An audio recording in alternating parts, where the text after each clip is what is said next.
500. Honestly, going for a run in one of Los Angeles's most expensive neighborhoods puts you under a certain kind of pressure. You turn a corner and suddenly LeBron James is walking his dog. Today, we're heading to a part of West Los Angeles I know intimately and return to often, Brentwood. It has perfected an art form that is much harder than it appears, the art of controlled looseness. Welcome to Zenith Massif. Think of us as a concierge of new perspective, the stories and adventures that hide in plain sight, the investment of an unacquired taste. I am your host, Mr. Lu. Over the past several years, the A-list names and tech titans who genuinely prize their privacy, the ones who have zero patience for paparazzi, have quietly migrated into the hills of Brentwood. And the real estate here? The numbers are almost absurd. A single-story California ranch house that looks like it hasn't been touched since the 70s will start at $10–15 million. Inventory is almost non-existent. This is the kind of neighborhood where money alone doesn't guarantee you entry. The buyers who do get in, LeBron, Arnold Schwarzenegger, Reese Witherspoon, tend to be joined by Silicon Valley founders and hedge fund managers who figured out a long time ago that Beverly Hills is for people who want to be seen. On weekend mornings, I walk San Vicente Boulevard and watch residents worth hundreds of millions queue at the farmers market for bagels, dressed in plain cotton t-shirts that probably cost more than most people's suits. The genuinely wealthy in Los Angeles have largely into the canyons and hills of Brentwood, and they've perfected what I'd call the art of controlled looseness, which is what happens when someone has thought so deeply about how they want to live that the thinking disappears entirely. What's left looks effortless, the exquisitely casual, the deliberately understated. That's what we're going to unpack today. This aesthetic didn't emerge from nowhere. It's deeply tied to the physical geography of this place. If you look at Brentwood on a map, flat land is almost non-existent. The entire district is like a thick green blanket draped over the folds of the Santa Monica Mountains, running north along every ridge and crease. That topography creates dozens of deep, private canyons, each one its own enclosed micro-world. A house might face an unassuming two-lane road with no streetlights, hidden behind walls of tall eucalyptus and cactus. But once the iron gate slides open and you descend the driveway, you find yourself at the threshold of a private estate, stretching across thousands of square meters. That physical separation, that sense of being genuinely tucked away, is precisely what draws Hollywood's most recognizable faces and the hedge fund managers who treat personal security as a first-order priority. During the pandemic, with every gym in Los Angeles locked down, I started running outside. Brentwood became my regular route. I'd start on San Vicente, where the wide median is planted with coral trees, warm up, and then turn right into the residential hills. The grades are serious, steep enough that even walking leaves you out of breath. Along those routes, a lot of what you see is developer spec, big, lavish, and completely soulless. The standard issue neoclassical facade, the Italian marble slapped on without conviction, the house that announces itself as a commodity the moment you glance at it. But then you round a particular canyon bend and you come across something that stops you cold, like Frank Gehry's Schnabel house. It's genuinely famous in architectural circles. Not a single box, but a series of irregular geometric volumes interlocking with each other, some clad in copper, some in raw concrete, sitting in the hillside like a modern sculpture that fell from the sky. Or you'll find one of A. Quincy Jones's mid-century houses, glass walls slid fully open to let the California light pour through. The structural logic completely legible, not a single ornamental detail to distract from the clarity of the system. Inside, through those enormous panes of glass, you might glimpse a single long wooden table and a few chairs from a Scandinavian master craftsman. The message is unmistakable. The people who live here don't need complicated surfaces to validate their wealth. The flow of space, the conversation with the natural landscape, that is the luxury. At night, Brentwood transforms entirely. The Pacific is close enough that as darkness falls, thick marine fog rolls in through the canyons and climbs the hillsides fast, swallowing the mountain in minutes. The lights below blur and soften into warm halos through the mist. The sharp edges of those modernist buildings dissolve into something ghostly and romantic. Standing on a ridge road, with only the sound of wind moving through the leaves, the entire city goes quiet.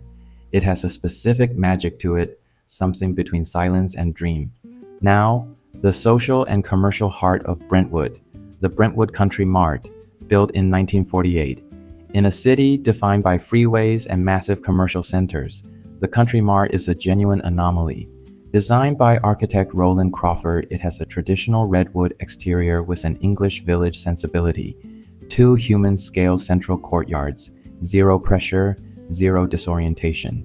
You park in the slightly uneven outdoor lot, walk in, and immediately the scale shifts. No soaring neon signs, no labyrinthine retail corridors, just a few garden squares with wooden outdoor tables where residents sit reading in the sun. What has kept this place relevant for more than 70 years is curatorial discipline. There aren't many shops, but each one is a leader in its category.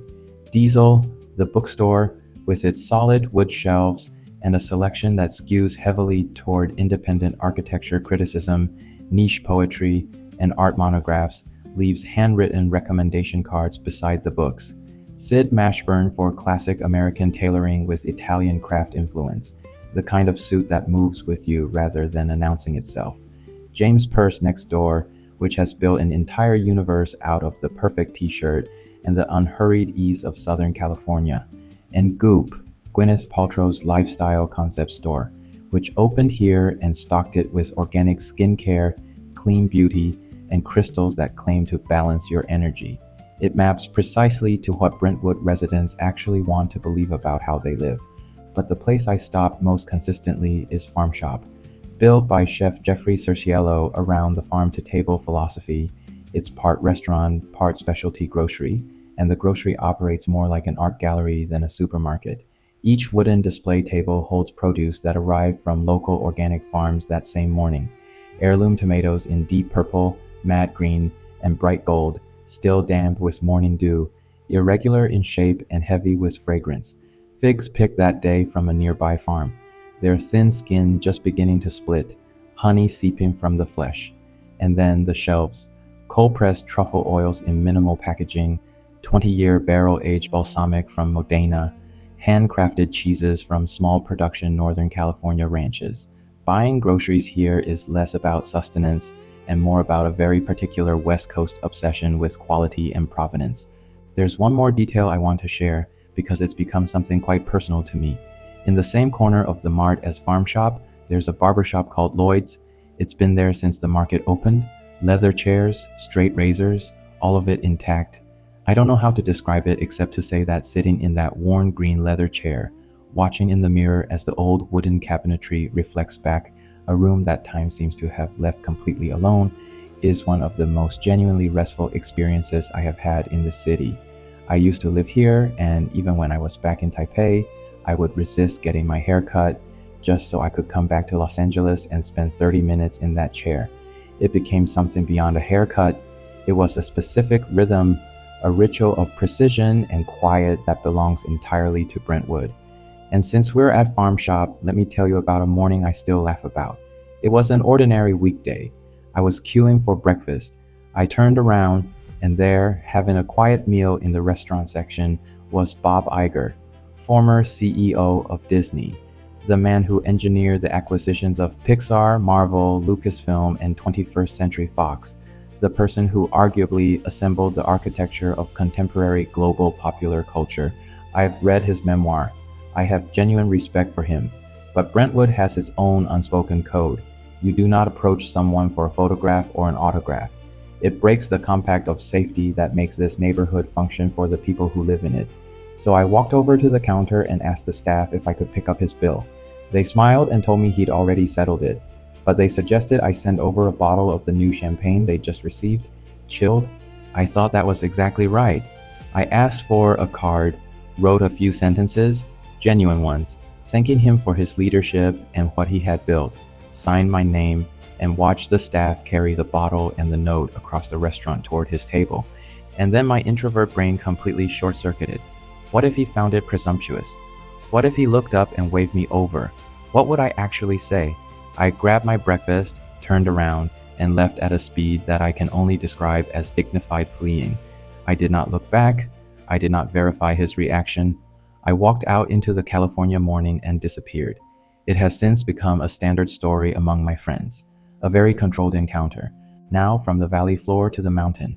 Because you cannot talk about Brentwood without turning your gaze to the building that sits on the ridge above it all, the Getty Center. It is the most significant cultural landmark not just in this neighborhood, but arguably in all of Los Angeles. To understand why the Getty exists here, you need to understand the man behind it, J. Paul Getty, once the wealthiest private individual on earth, a reclusive oil billionaire with the temperament of a misanthrope and the obsessions of a fanatic collector.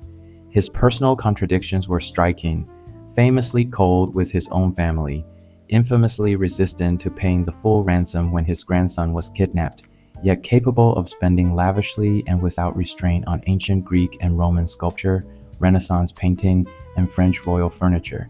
He held a conviction that his fortune and his collection ultimately belonged to the public, that they should be shared with the world. When he died, the trust ballooned to several $billion. To house a collection that kept growing, the Getty Trust purchased an entire ridge in the northern hills of Brentwood, a hilltop commanding views over the city, and set out to build something unprecedented, a cultural institution that would serve as a permanent monument. What followed became one of the great legends in contemporary architecture. Richard Meyer wanted this commission with an intensity that bordered on obsession. For any modernist architect, the brief was almost impossibly seductive.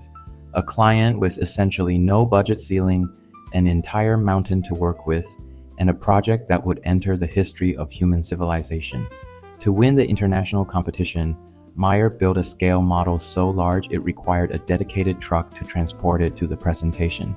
This was not a loose concept model. It was precise down to individual trees on the hillside, every shift in topography, every geometric panel on the exterior. When it was unveiled before the selection committee, the sheer conviction of it overwhelmed every other entry. He won.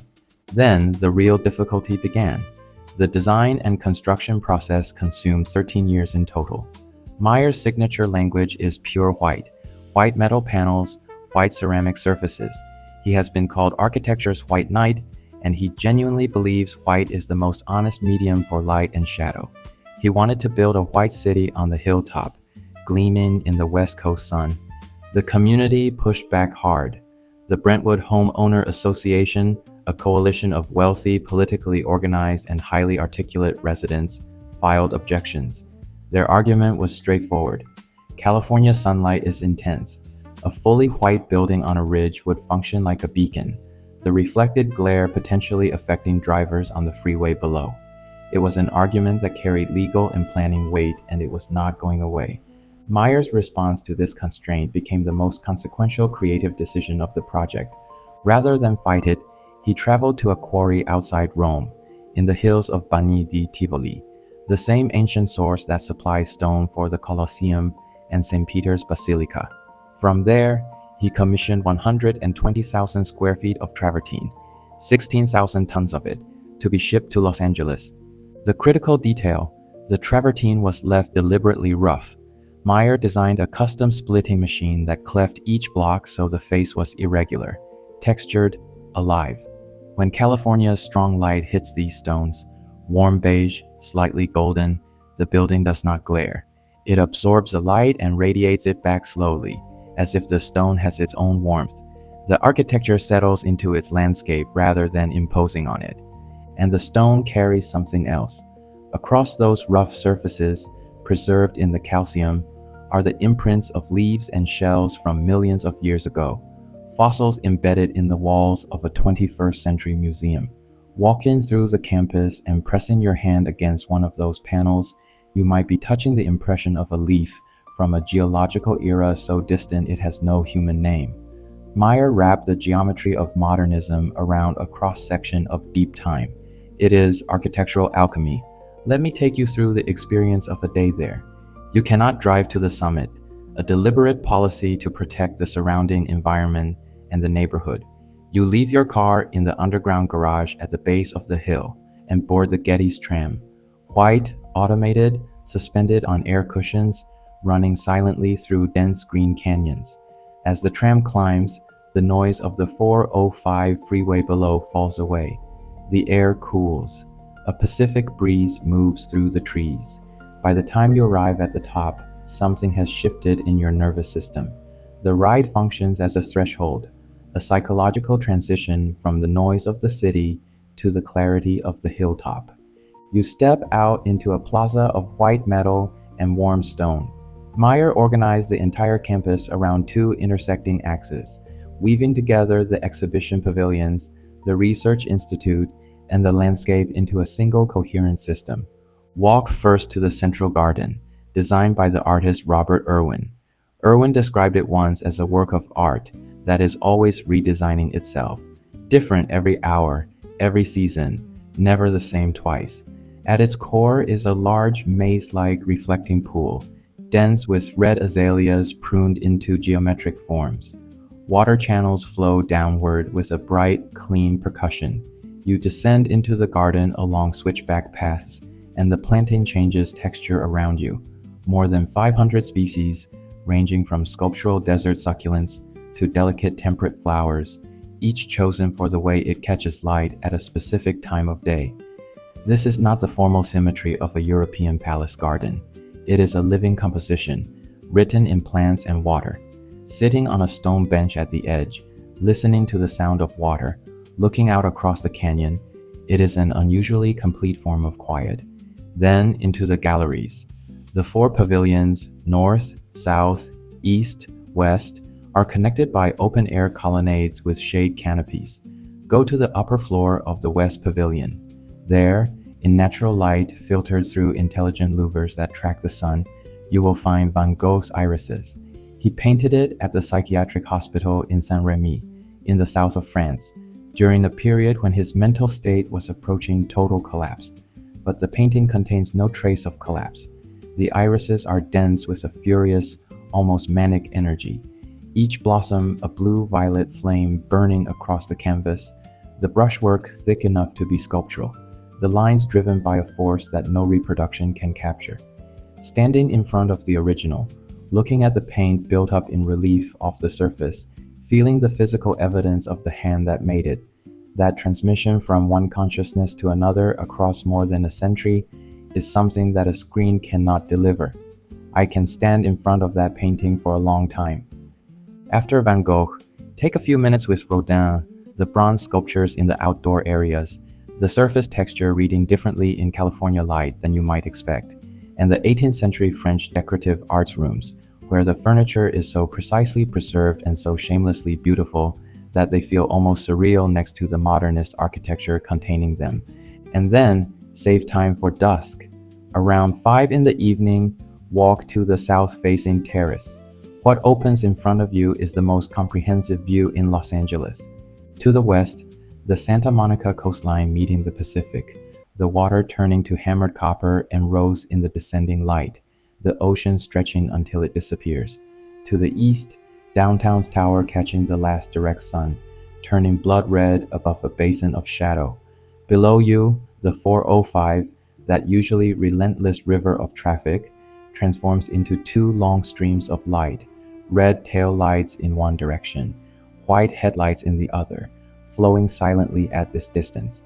The wind comes in off the ocean and moves across the travertine. Standing in the calculated shadow of Meyer's geometry, watching this city, so vast, so perpetually in motion, so apparently indifferent to history, spread out below you, something Paul Getty understood becomes clear. He used this mountain to give Los Angeles something the city seemed determined to deny itself: permanence, a genuine cultural anchor. This castle of white metal and ancient stone has become the most stable point in a city built on the assumption that everything is temporary. Coming down from the mountain, appetite restored, let me share what I actually eat in Brentwood. The dining culture here runs entirely consistent with the neighborhood's aesthetic: low-key, precise, not particularly interested in pleasing anyone who doesn't already know what they're looking for. For a proper dinner, I go to Baltaire. It is a modern American steakhouse with a room that feels genuinely substantial. Deep leather banquettes, brass pendant lighting, and a retractable skylight over the central dining hall. On clear nights, that skylight opens completely, and you eat beneath the California sky. The steaks are prime grade, dry-aged, cooked over oak charcoal at a temperature high enough to create a serious crust, while leaving the interior exactly where you want it. That combination of deep caramelized surface and yielding pink center that takes a trained hand to execute consistently. The wine program is exceptional. The sommelier here know their Napa Cabernets with the same depth they know their Bordeaux, and they'll make a recommendation for your specific cut rather than offering a generic pairing. This is a Friday night restaurant. It rewards a long week. For lunch, and I mean a lunch that doesn't compromise on quality even while moving quickly, Mendocino Farms. This is a creative sandwich concept that started in Southern California and applies a genuinely fine dining standard to a fast casual format. My order is nearly always the not-so-fried chicken sandwich. The name is honest, there's no deep fryer involved. The chef replicates the texture of fried chicken using a combination of crispy cold cuts and spiced breadcrumbs.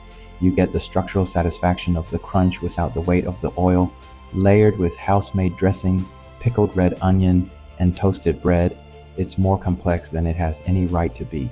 At midday, the tables fill with fun managers and residents who just finished a workout. A sandwich, a cold brew tea, that's the West Coast working lunch. And when I want something warm and unambiguous, when I want carbohydrates and I want them unapologetically, I go to John and Vinny's. This place was opened by chefs John Shook and Vinny Dottolo, and it completely reinvented what an Italian-American restaurant is allowed to look like. The space is pale wood and open kitchen, the soundtrack is hip-hop, and the whole atmosphere has a downtown energy that feels deliberately out of place in a neighborhood this established, and that's precisely the point. The spicy fusilli is mandatory. The sauce is built from vodka, heavy cream, and tomato, slow cooked until the acidity mellows and the fat integrates, then hit with Parmesan and Calabrian chili. It coats every piece of pasta completely. The heat and the richness are in perfect balance, and the pasta itself is properly al dente. Pair it with a thin crust pizza, the edges charred, the surface blistered, fragrant with wood smoke, and it is one of those meals that asks for nothing and delivers everything. Whether it's the smell of bagels on San Vicente on a Saturday morning, the produce arranged like sculpture inside farm shop, a carefully choreographed non-encounter with a legendary CEO, or the Italian travertine walls of a museum that chose to root itself permanently in this hillside, Brentwood's pull has never had anything to do with visibility. What it's really about is a very precise form of controlled looseness. Control over the pace of your own life, the quality of what you consume, the people you allow near you, and the space you inhabit. In the middle of a city that never stops accelerating, this neighborhood has built something almost impossible. A quiet island, hidden in the canyon fog, that sustains itself on the pure pleasure of getting the details exactly right. Do you have a jogging route? Where is your most trusted barber? Find us, leave a comment, subscribe on your platform of choice, and join us on Substack, where the conversation and more fun continues. Next episode, we are going to meet a legend who shares something with Brentwood itself, that rare combination of absolute discretion and genuine stature. Cristobal Balenciaga. We'll get into it behind it all. Don't go anywhere.